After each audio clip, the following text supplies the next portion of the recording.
friends, and welcome once again to the video ministry of Torn Curtain Tabernacle.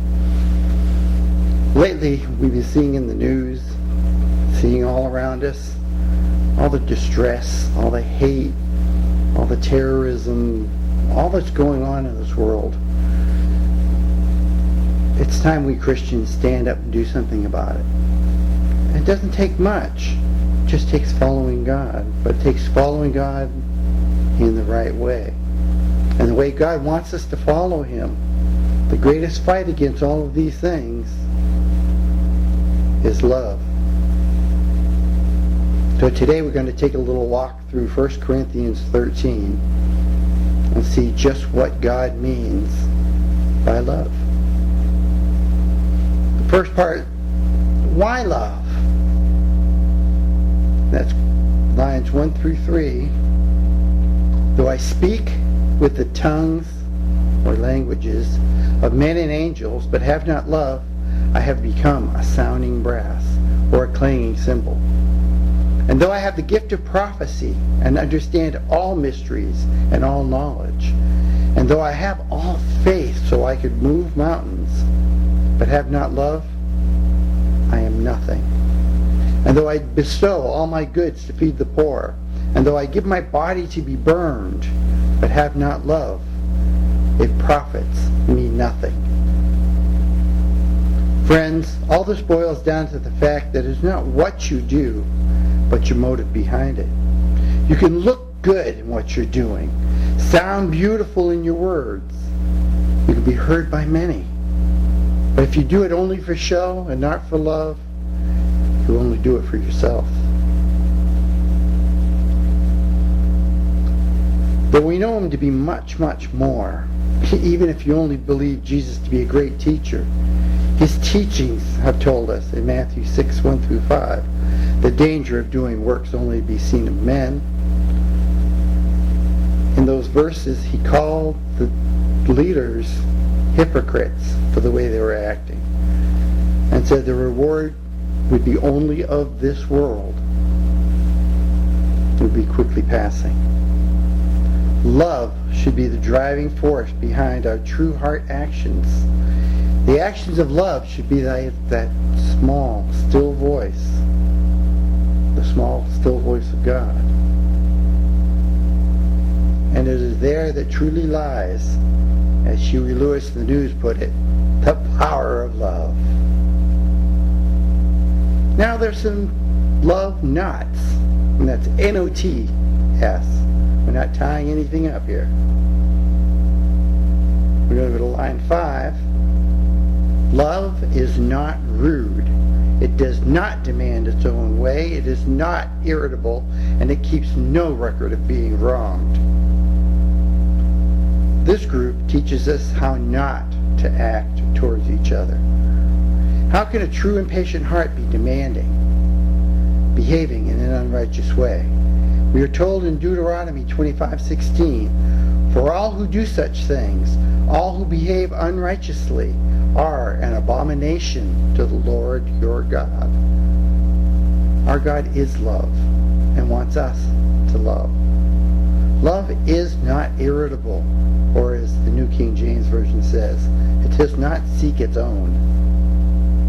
It is not about you holding on to things which mean nothing in the next life. We are commanded by Jesus to love, and we are encouraged by God to forgive. Of course, once you forgive, it's time to forget.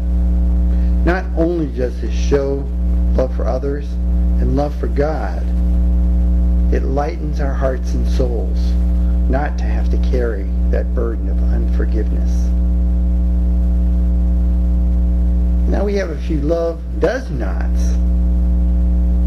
Lines 6 through 7. It, love, does not rejoice about injustice, but rejoices whenever the truth wins out. Love never gives up, never loses faith, is always hopeful, and endures through every circumstance.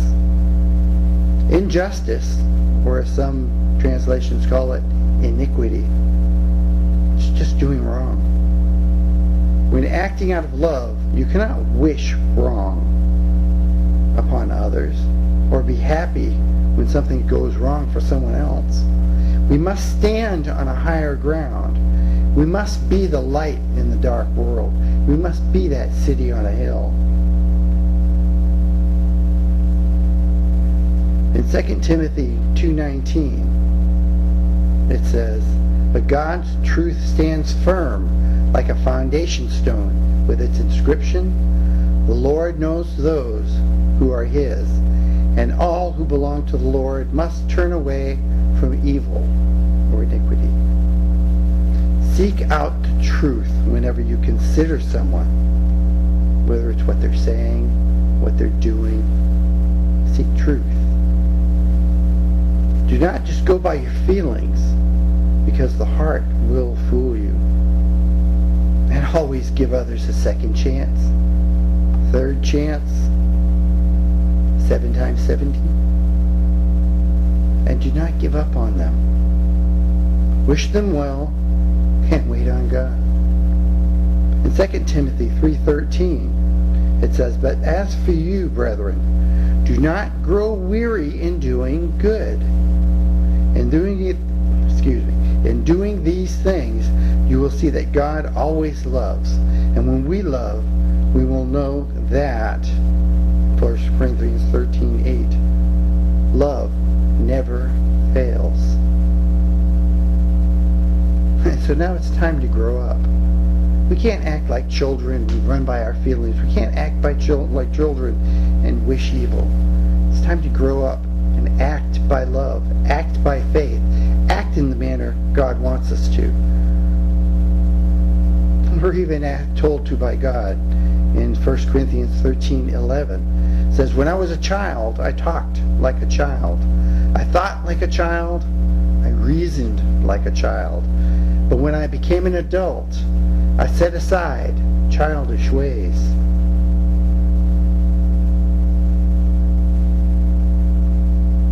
You know, I was once asked by an atheist how I could truly believe in a God which I could not see, I could not feel, I could not prove to be real. And although I do feel like I could do all three of these things, I played out this thought.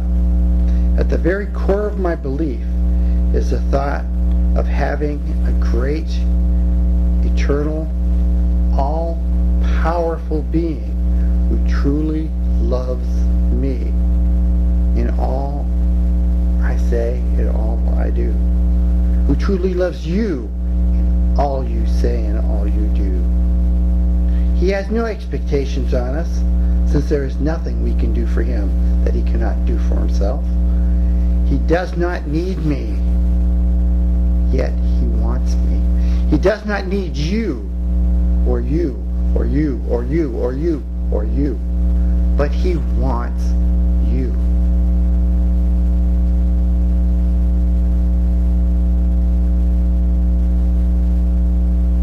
And how does he want us? He wants us to behave. As Jesus told us in John 13:34. It says, "A new commandment I give you, that you love one another as I have loved you, that you also love one another." God loved us so much, he sent his only Son into this world to teach us how to live and how to act. Jesus loved us so much, he took the cross, he took the nails, he took the thorns. He didn't sit back and say, "No, he's a liar. I'm not going to die for him. No, that's a homosexual. I can't die for him. No, that guy's cheating on his wife. I can't die for him. No, that guy's just misbehaving. I can't die for him." Jesus said, "Come to me, all who are burdened. I will give you rest. Ask forgiveness, and it will be forgiven." And Jesus gives us this love. So now what we just do is just throw that love out there. Don't worry about it coming back. Don't worry if they accept it. It's our job just to put it out there. It's like going out on a boat deep into the ocean, taking a rock, throwing it as far as you can. Once it starts sinking, it's gone. You could jump in to try to get it, but I mean, me being a science geek, I know between the currents and the waves and the displacement of weight, that rock's going to sink faster than me. I'm never going to catch it. If I weigh myself down, because of the currents and things, it might go in a whole different direction than me. And even if I get to the bottom, it's going to blend in with the other rocks. I'm never going to find it. Should I be upset? No. I threw it to add to the others. I threw it to go out into the world. So now I throw my love to go out into the souls of others, to be that seed to help them grow and to help them love. So I live by love and share love. And you know what? If I'm wrong about God and heaven and all this religious stuff, guess what? At least I've left this world a little bit better than I found it. At least I left this world feeling love, feeling grace, feeling what I believe my God wants them to feel. But you know what? If I'm right, I get to share eternity in heaven and be with the greatest love there ever was and ever will be. So now, my friends, it is with true love I send you out to share love. And I say to you, thank you and be blessed.